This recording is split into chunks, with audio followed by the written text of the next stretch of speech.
नमस्कार दोस्तों, स्वागत है आपका मेरे YouTube चैनल हिंदी कथा कहानियाँ हिंदी कथा साहित्य संचन में।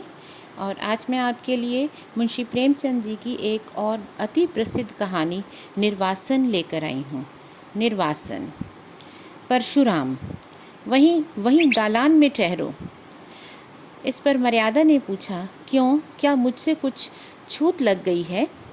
तो परशुराम ने कहा, पहले ये बताओ कि तुम इतने दिनों से कहाँ रही, किसके साथ रही, किस तरह रही, और फिर यहाँ किसके साथ आई? तब विचार करेंगे, देखी जाएगी। इस पर मर्यादा ने कहा, क्या इन बातों को पूछने का यही वक्त है? फिर अवसर ना मिलेगा? परशुराम ने कहा, हाँ, यही बात है। तुम स्नान करके नदी से तो मेरे साथ साथ ही निकली थी, मेरे पीछे पीछे कुछ देर तक आई भी। मैं पीछे फिर कर तुम्हें देखता जाता था, फिर एकाएक तुम कहाँ गायब हो गई? इस पर मर्यादा ने कहा, तुमने देखा नहीं? नागा साधुओं का एक दल सामने से आ गया। सब आदमी इधर उधर दौड़ने लगे। मैं भी धक्के में पड़कर जाने किधर चली गई। जरा भीड़ कम हुई तो तुम्हें ढूंढने लगी, बासु का नाम ले लेकर पुकारने लगी, पर तुम न दिखाई दिए। परशुराम ने फिर कहा, अच्छा, तब? इस पर मर्यादा ने कहा, तब मैं एक किनारे बैठकर रोने लगी। मुझे कुछ सूझ ना पड़ता था कि कहाँ जाऊँ, किससे कहूँ। आदमियों से डर लगता था। संध्या तक वहीं बैठी रोती रही। इस पर परशुराम ने कहा, इतना तूल क्यों देती हो? वहाँ से फिर कहाँ गई? इस पर मर्यादा ने उत्तर दिया, संध्या को एक युवक ने आकर मुझसे पूछा, तुम्हारे घर के लोग कहीं खो तो नहीं गए? मैंने कहा, हाँ। तब उसने तुम्हारा नाम, पता, ठिकाना पूछा। उसने सब एक किताब पर लिख लिया और मुझसे बोला, मेरे साथ आओ, मैं तुम्हें तुम्हारे घर भेज दूंगा। इस पर परशुराम ने पूछा, वह आदमी कौन था? मर्यादा ने जवाब दिया, वहाँ की सेवा समिति का स्वयं सेवक था। परशुराम ने पूछा, तो तुम उसके साथ हो ली? इस पर मर्यादा ने कहा, तो और क्या करती? वह मुझे समिति के कार्यालय में ले गया। वहाँ एक शामियाने में एक लंबी दाढ़ी वाला मनुष्य बैठा हुआ कुछ लिख रहा था। वही उन सेवकों का अध्यक्ष था। और भी कितने ही सेवक वहाँ खड़े थे। उसने मेरा पता ठिकाना रजिस्टर में लिखकर मुझे एक अलग शामियाने में भेज दिया, जहाँ और भी कितनी खोई हुई स्त्रियाँ बैठी हुई थीं। इस पर परशुराम ने पूछा, तुमने उसी वक्त अध्यक्ष से क्यों ना कहा कि मुझे पहुँचा दो?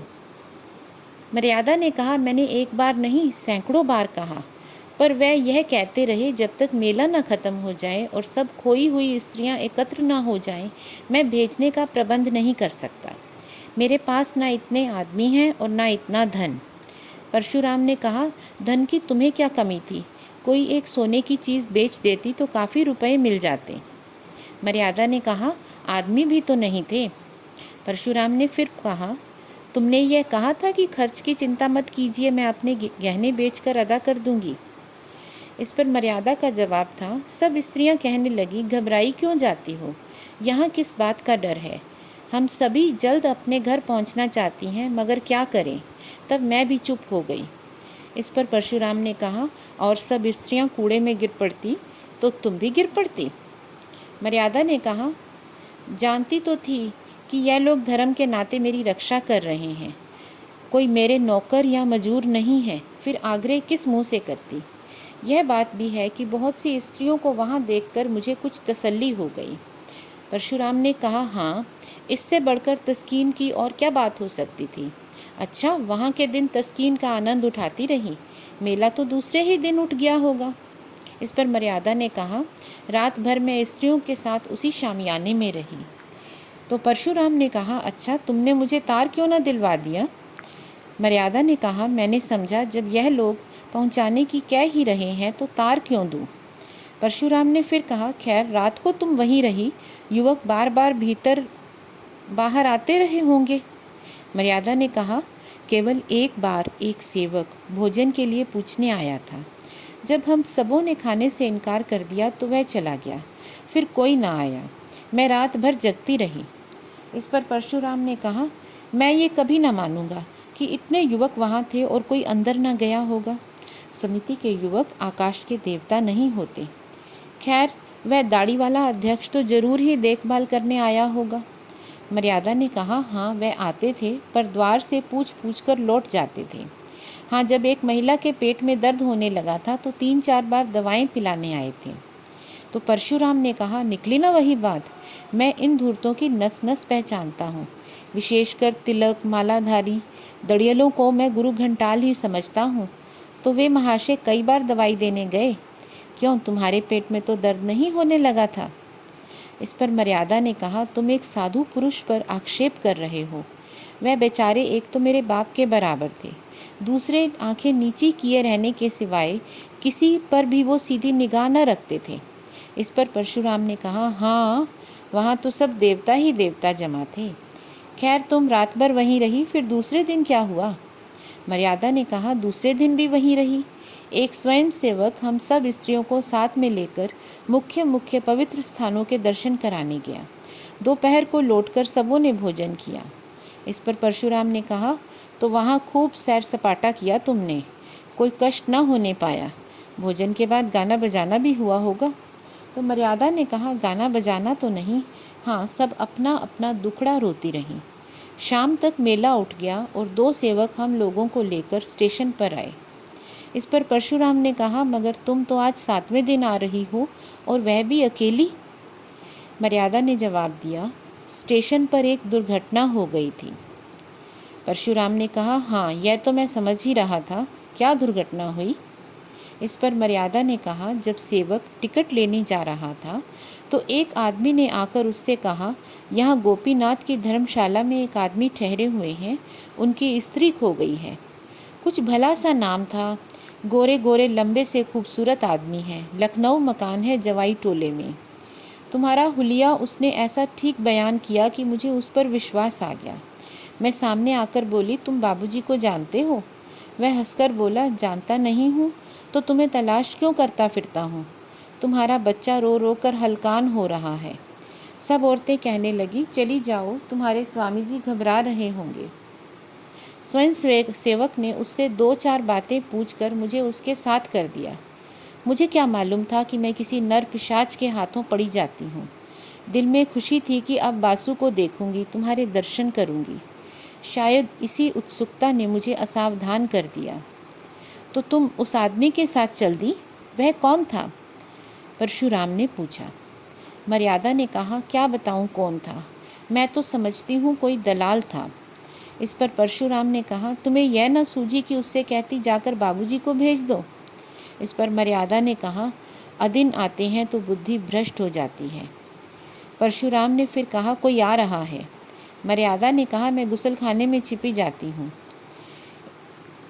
उसी समय आगंतुक को देखकर परशुराम ने कहा, आओ भाभी, क्या अभी सोई नहीं? 10 तो बज गए होंगे।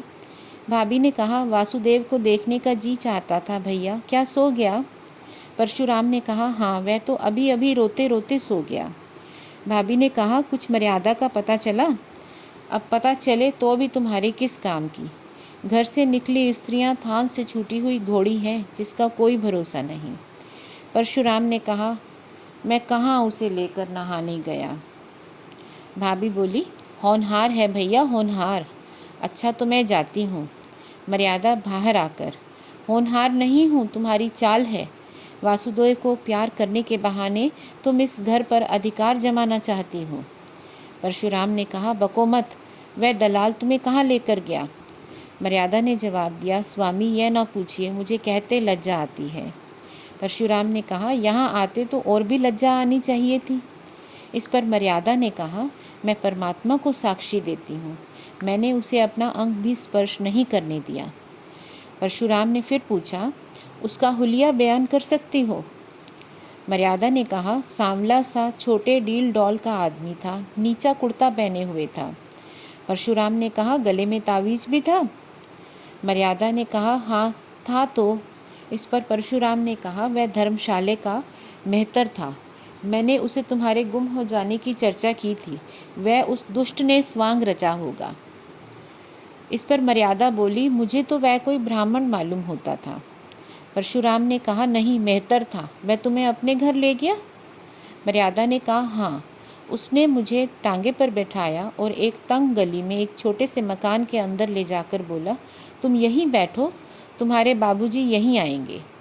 तब मुझे विदित हुआ कि मुझे धोखा हुआ है। मुझे धोखा दिया गया है। मैं रोने लगी। वह आदमी थोड़ी देर बाद चला गया और एक बुढ़िया आकर मुझे भांति भांति के प्रलोभन देने लगी। सारी रात रो रो कर काटी। फिर दूसरे दिन दोनों मुझे फिर समझाने लगे कि रो रो कर जान दे दोगी, मगर यहाँ तुम्हारी मदद को कोई नहीं आएगा। तुम्हारा एक घर तो टूट ही गया है। अब इससे अच्छा घर हम तुम्हें लेकर देंगे, जहाँ तुम सोने के कोर खाओगी और सोने से लद जाओगी। तब मैंने देखा कि मैं यहाँ से किसी भी तरह निकल नहीं सकती, तो मैंने कौशल करने का निश्चय किया। इस पर परशुराम ने कहा, खैर सुन चुका मैं तुम्हारी बात। मैं तुम्हारा ही कहना मान लेता हूँ कि तुमने अपने सतीत्व की रक्षा की, पर मेरा हृदय तुमसे घृणा करता है। तुम मेरे लिए वह नहीं रही और इस घर में तुम्हारा कोई स्थान नहीं है। तुम यहाँ से निकल जाओ। मर्यादा ने कहा, स्वामी जी, यह अन्याय न कीजिए। मैं आपकी वही स्त्री हूँ जो पहले थी। सोचिए मेरी क्या दशा हुई होगी। परशुराम ने कहा, मैं सब सोच चुका और निश्चय कर चुका। आज 6 दिन से यह सोच रहा हूँ। तुम जानती हो कि मुझे समाज का भय नहीं। छूत विचार को मैंने पहले ही तिलांजलि दे दी। देवी देवताओं को पहले ही विदा कर चुका। पर जिस स्त्री पर दूसरी निगाहें पड़ चुकी, जो 1 सप्ताह तक न जाने कहाँ और किस दशा में रही, उसे अंगीकार करना मेरे लिए असंभव है। मगर अन्याय है तो ईश्वर की ओर से, मेरा दोष नहीं। इस पर मर्यादा ने कहा, मेरी विवशता पर आपको जरा भी दया नहीं आती। परशुराम ने कहा, जहाँ घृणा है वहाँ दया कहाँ। मैं तुम्हारा अब भी भरण पोषण करने को तैयार हूँ। जब तक जीऊँगा तुम्हें अन्न वस्त्र का कष्ट न होगा, पर तुम मेरी स्त्री नहीं हो सकती। मर्यादा ने फिर कहा, मैं अपने पुत्र का मुँह न देखूं अगर किसी ने स्पर्श भी किया हो। परशुराम ने कहा, तुम्हारा किसी अन्य पुरुष के साथ क्षण भर भी एकांत में रहना तुम्हारे पतिव्रत को नष्ट करने के लिए बहुत है। यह विचित्र बंधन रहे तो जन्म जन्मांतर तक रहे, टूटे तो क्षण भर में टूट जाए। तुम्हें बताओ, किसी मुसलमान ने ज़बरदस्ती मुझे अपना उशिष्ट भोजन खिला दिया होता तो तुम मुझे स्वीकार कर लेती? मर्यादा ने कहा, वह दूसरी बात है। परशुराम ने कहा, नहीं, एक ही बात है। जहाँ भावों का संबंध है वहाँ तर्क और न्याय से काम नहीं चलता। यहाँ तक अगर कोई कह दे कि तुम्हारे पानी को मेतर ने छू लिया है, तब भी उसे ग्रहण करने से तुम्हें घृणा आएगी। अपने ही दिल से सोचो कि मैं तुम्हारे साथ न्याय कर रहा हूँ या अन्याय। मर्यादा ने कहा, मैं तुम्हारी छुई चीज़ें ना खाती, तुमसे पृथक रहती, पर तुम्हें घर से तो ना निकाल सकती थी। मुझे इसलिए ना दुत्कार रहे हो कि तुम घर के स्वामी हो और मैं इसकी सिर्फ पालन करने वाली हूँ। इस पर परशुराम ने कहा, यह बात नहीं है, मैं इतना नीच नहीं हूँ। मर्यादा ने कहा, तो तुम्हारा यही अंतिम निश्चय है? परशुराम ने कहा, हाँ, अंतिम। फिर मर्यादा ने कहा, जानते हो इसका परिणाम क्या होगा? परशुराम ने कहा, जानता भी हूँ और नहीं भी जानता। मर्यादा ने कहा, मुझे वासुदेव ले जाने दोगे? परशुराम ने कहा, वासुदेव मेरा पुत्र है। इस पर मर्यादा ने कहा, उसे एक बार प्यार तो कर लेने दो। परशुराम ने कहा, अपनी इच्छा से नहीं, तुम्हारी इच्छा हो तो दूर से देख लो। इस पर मर्यादा ने कहा, तो जाने दो, ना देखूंगी। समझ लूँगी कि विधवा हूँ और बांझ भी। चलो मन, अब इस घर में तुम्हारा निवाह नहीं है। चलो जहाँ भाग्य ले जाए। दोस्तों, यह कहानी उस समय के विचारों पर हमारा प्रकाश डालती है, जिस समय औरत को दासी की तरह समझा जाता था और उस पर अगर किसी और की निगाह भी पड़ जाए, चाहे उसमें औरत की कोई गलती ना हो, उसको अपने घर में स्वीकार नहीं किया जाता था।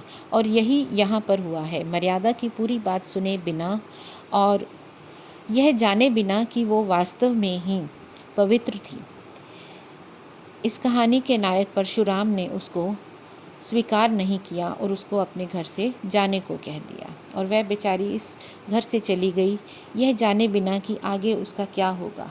जिस औरत ने अपने पति पर विश्वास करके अपनी पवित्रता बचाए रखी ताकि वो अपने पति को मिल सके, अपने बच्चे को मिल सके, इस घर से जाने के बाद उसका क्या होगा, उसका क्या ठिकाना होगा, वह कहाँ रहेगी, इसके बारे में कुछ नहीं बताया है।